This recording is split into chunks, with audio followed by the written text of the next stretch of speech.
Urgent पे शायद ये 5 मिनट की कॉल थी हमारी, मतलब 5 मिनट का भी टाइम नहीं था, तो उस हिसाब से सबको परेशान किया और आप सब लोगों ने अपना टाइम दिया, इसके लिए आप सबका बहुत बहुत धन्यवाद।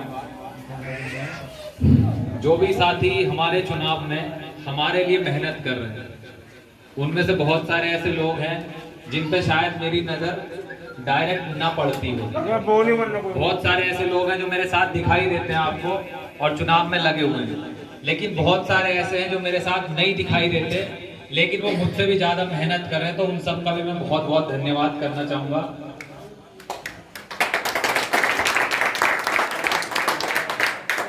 क्योंकि ये हकीकत ये है कि अगर आप उम्र के लिहाज से देखो तो मेरी उम्र अभी 28 साल है और पैसे और पावर के हिसाब से देखो तो मैं कोई इतनी बड़ी मेरी औकात नहीं है कि मैं इतना बड़ा चुनाव लड़ सकता होता अगर आप मेरे साथ ना होते।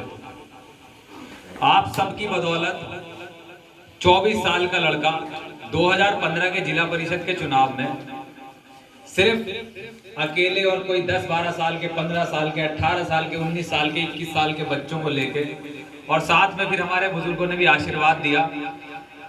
कैंडिडेट कम से कम 18 लड़ रहे थे चुनाव और उन 18 में से कम 16 का यही एक टारगेट था कि किसी तरह से बस इसको चुनाव नहीं जीतने देना। ये एक हकीकत है, आप जानते हो। एक अकेला कैंडिडेट ऐसा जिसने कभी हिंदू मुसलमान के नाम पे वोट नहीं मांगा, जिसने कभी अपनी बिरादरी के या अपनी ऊंच नीच के नाम पे वोट नहीं मांगा, वो अकेला आपका बेटा नवीन कुमार राज पिछली बार आप सबकी बदौलत दूसरे नंबर पे रहा था। मेरे लिए बहुत सारे इमोशनल मोमेंट आए, मतलब इमोशनल मतलब भावुक जिसे कहते हैं, कि मैं भी एक इंसान हूँ। कई बार दुख होता है, खुशियाँ होती हैं, अफसोस होता है, और अगर एक इंसानियत के नाते आप सारी चीज भूल के, ये भी भूल के कि कोई नवीन है, सिर्फ अगर आप इतना भी सोचोगे कि यार एक लड़का था 24 साल का, चुनाव लड़ रहा था, 300 वोट से पिछले चुनाव में हार गया, तो आपका खुद ही मन करेगा कि यार अब की बार उसे जिता लो। लेकिन फिर भी मैं इस वजह से वोट मांगने नहीं आया कि मैं दूसरे नंबर पे रहा था। आप ये भूल जाओ कि मैं दूसरे पे था, तीसरे पे था, चौथे पे था, पहले पे था। आप ये भूल जाओ कि मेरी बिरादरी कौन सी है, आप ये भूल जाओ मेरा धर्म क्या है। सिर्फ आप ये याद रखो कि अगर मुझ में कुछ खूबियां हैं जो आपको पसंद है तो मेरा साथ दो, और अगर मुझ में खूबियां नहीं है और अगर मैं गलत आदमी हूँ तो आप मेरे घर के सामने मेरा पुतला फूको, मैं चाय पिलाऊंगा आपको।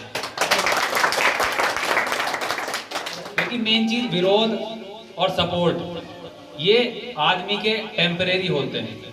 कई बार विरोधी भी सपोर्ट में आ जाता है। तो मेरी कोशिश यही है कि जो भी अपने लोग, अगर वो मुझसे कुछ किसी बात पे नाराज हैं, अगर उनसे मुझसे किसी बात पे नाराजगी है, तो वो मुझसे अलग में, सबके सामने, भीड़ में, कैसे भी खुल के मुझसे बात करें। मैं ये साबित करूंगा कि मैं कभी ना किसी का दिल दुखाना चाहता, ना मैं किसी के साथ गलत करना चाहता, लेकिन एक इंसान होने के नाते मुझ में कमियां हो सकती हैं, लेकिन अगर शायद वो कमियां मुझ में ना रहे तो मेरे मैं भगवान ही ना बन जाऊं। तो मैं भगवान नहीं हूं, इंसान हूं, मुझ में कमियां हैं, लेकिन एक गारंटी मैं जरूर दे के जा रहा हूं आपको कि ईमानदारी के मामले में मैं राजनीति में ये नहीं समझता कि मेरे जैसा कोई आदमी दूसरा है, क्योंकि मैंने अपने आप को आजमा के देख रखा है। इसका एक छोटा सा उदाहरण मैं आपको बताता हूँ। जिला पंचायती कोई बड़ी चीज इसलिए नहीं है, पिछली बार जब हम काउंटिंग में चुनाव हारे थे, हम 300 वोट से चुनाव हार गए। हारने के बाद चुप में बाहर निकल गया। धर्मवीर सिंह को मैंने शुभकामनाएं दी। मैंने कहा साहब हमारे क्षेत्र का ध्यान रखना ये बहुत बड़ी जिम्मेदारी है,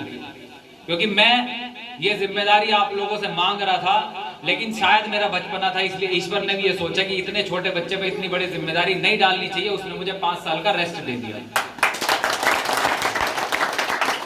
पिछले 5 साल में जिंदगी का हर दौर मैंने जिया है, गरीबी, अमीरी और बुरे से बुरा, अच्छे से अच्छा, सब कुछ, मतलब कुल मिला के शायद मेरे अंदर जो समझदारी पहले थी उससे बहुत ज्यादा अपने अंदर लाने की कोशिश करी है। और अब इस जिला पंचायत की जिम्मेदारी को संभालने के लिए मैं अपने आप को तैयार मानता हूँ। पिछली बार हम जब काउंटिंग में चुनाव हारने के बाद हम निकल गए, तो ईश्वर ने एक थोड़ा सा चमत्कार ये किया था कि धोखे से मेरे नाम का सर्टिफिकेट बन गया। ये आपको सुनने में आई होगी, लेकिन हो सकता है आपको कुछ और सुनने में आया हो, लेकिन असली कहानी मैं आपको बता देता हूँ ताकि गलतफहमियां दूर हो। पिछली बार जब हम चुनाव हारे तो हारने के बाद मैं निकलने के बाद मेरे पास सूचना आई कि नवीन बाबू आपका चुनाव तो डिक्लेयर हो गया, आप चुनाव जीत गए, आप अपना सर्टिफिकेट लेके जाओ। लेकिन ये पोस्टरों पे मेरे चारों तरफ लिखा हुआ है ईमानदार, पोस्टर पे लिखा हुआ है ना ईमानदार नवीन कुमार राज, है ना। तो अगर उस टाइम पे कायदे में अगर मैं सर्टिफिकेट लेता तो मैं बेईमान कहलाता, क्योंकि मैं हकीकत में चुनाव 300 वोट से हारा था। मैं किसी दूसरे के साथ में धोखा नहीं कर सकता, ये मेरी अपने आप से कसम है, क्योंकि जब भी मेरी सीट होगी मेरी अपनी ईमानदारी की होगी, आपके वोटों की होगी, किसी का हक मारा हुआ नहीं होगा। तो सिर्फ इस वजह से वो जिला परिषद की सीट मैंने जिसकी थी उसे सौंप दी, छोड़ दी, मैंने बीच में उसमें हाथ नहीं डाला।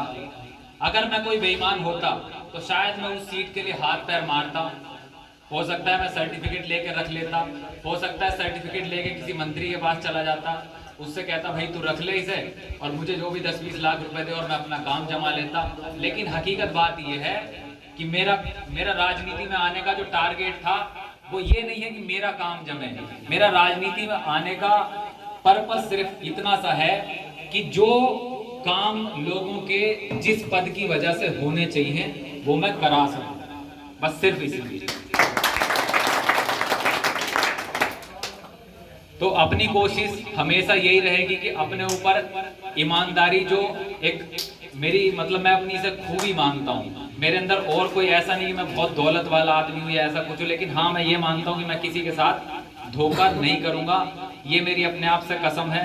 दूसरी चीज, मेरी जुबान से निकला हुआ एक एक शब्द, अगर मैंने किसी काम को लेके भी जुबान दे दी, अगर वो मेरे दायरे में नहीं भी है तो उसके लिए हो सकता है मुझे खुद को बिकना पड़ जाए, लेकिन मैं उसे पूरा जरूर करा दूंगा, क्योंकि ये मेरा जो वचन है वो झूठा ना जाए।